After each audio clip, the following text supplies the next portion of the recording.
So just this morning I put out a video on the pros and cons of using E85 and why it may and may not be a good idea to actually use E85. But now that I have a full tank of ethanol, I'm going to go ahead and start driving this D16 and get it dialed in.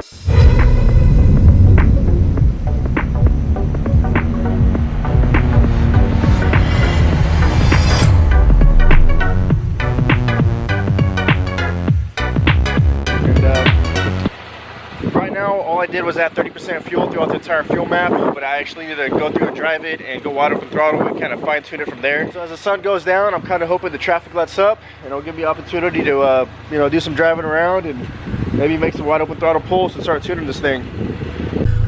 So I'm going to start off by getting my AFR right. I think I'm going to aim for 13.0, and then once I get the AFR steady across the RPM range, I'm going to go ahead and add like 2 or 3 degrees of timing and probably up the shift point and just see how much of an improvement we can get by adding at least 2, maybe 3 degrees of timing in this ignition map. Lately I've been using the graph option on Chrome. It's like a different visual. I find it easier to actually tune with than looking at the individual cells, because like the top 2 bars are under wide open throttle, and you can adjust them by RPM. And you make sure that it's nice and even and there's nothing overlapping. And I don't know, I've just been really liking this the bar graph. And then after that you can even go into the 3D graph, and from here you can really make sure that it's all smooth, there's no, you know, crazy transitions or anything like that. But yeah, I'm going to start off with the bar graph and then probably come to this 3D map and make sure everything looks straight. I'm about to make my first pull to see where I'm at. I'm going to use my little action camera on the steering wheel to get a better point of view for you guys.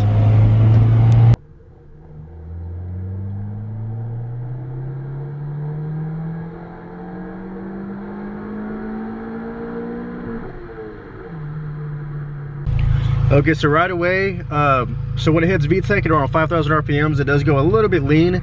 It's like hovering around 13.3 to 13.4, and then close to red line, like 7,500, it actually goes pretty rich. It dips down to like 12.9. So basically, I'm gonna try and make some small adjustments and keep it, try to keep it closer to 13.0 throughout the rev range. I don't really want it, you know, sporadic and up and down. I want to try to keep it consistent. So I'll make some small changes, and then I'm really just making adjustments from 5,000 and up to keep that consistent at 13.0. So I'm going to try and improve on that now and make a second pull.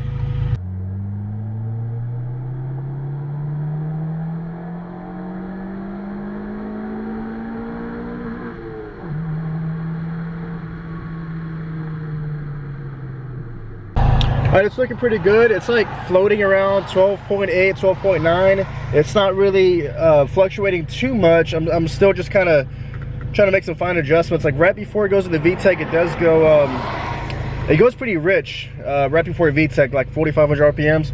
So I'm trying to make the transition a little smoother. And once I get the AFRs where I want them, I'm going to add like 3 degrees of timing, which is really, that's what's going to wake it up and actually make it pull a lot stronger, hopefully. So yeah, just some very small adjustments left and make a couple more pulls. Then I'm gonna go ahead and throw in 3 degrees of timing and we should see an improvement.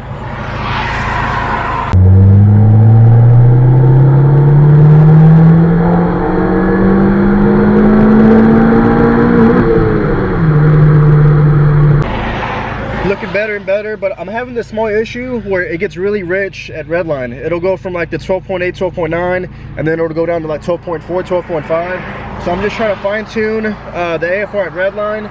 Once I get that straight, I'm gonna throw in the timing.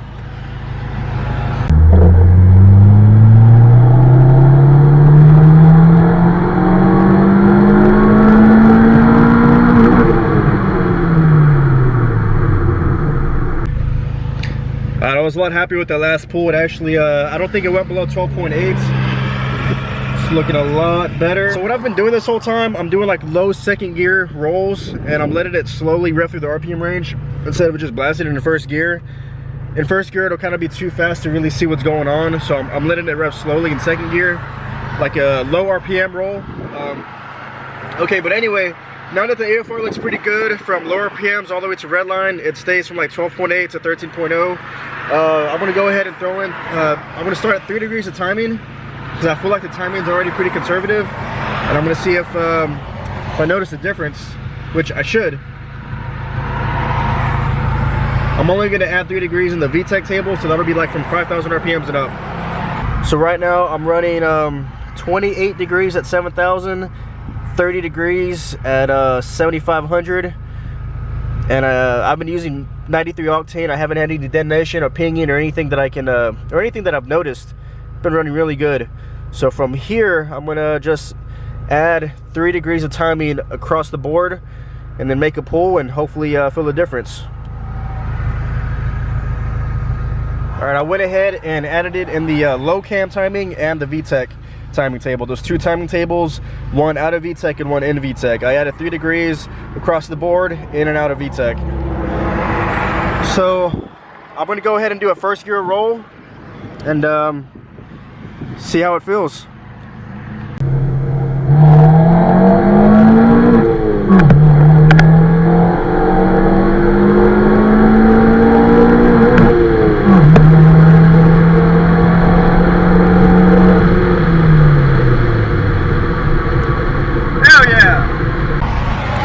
Definitely noticed the difference. So on this very last pull, I'm about to wrap it up. I raised the rev limiter that's 7,800 just to see if it makes power that high out. It might not with the stock cam and everything, but I'm gonna give it a shot. All right, here we go.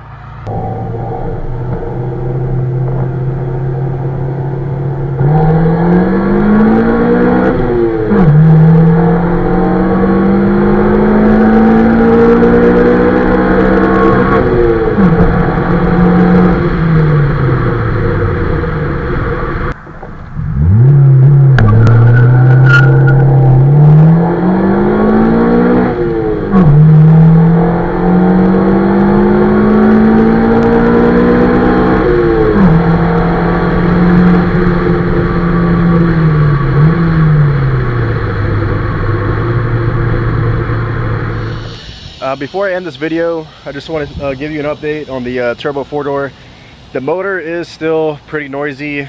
Once I spun the rod bearing or fucked up the rod bearing, it was never the same.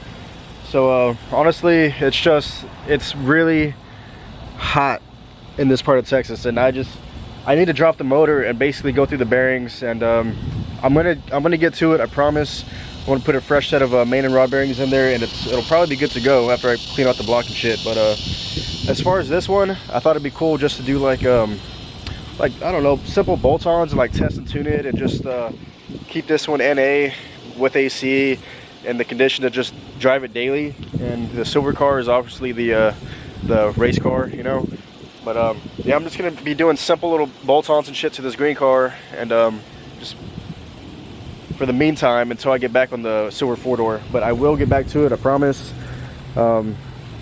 It's like this close to making some serious power with that GT35 turbo and the, you know, Viterra bottom end and all that. But yeah, if you like this video, don't forget to like and subscribe. See you in the next one. Thanks for watching.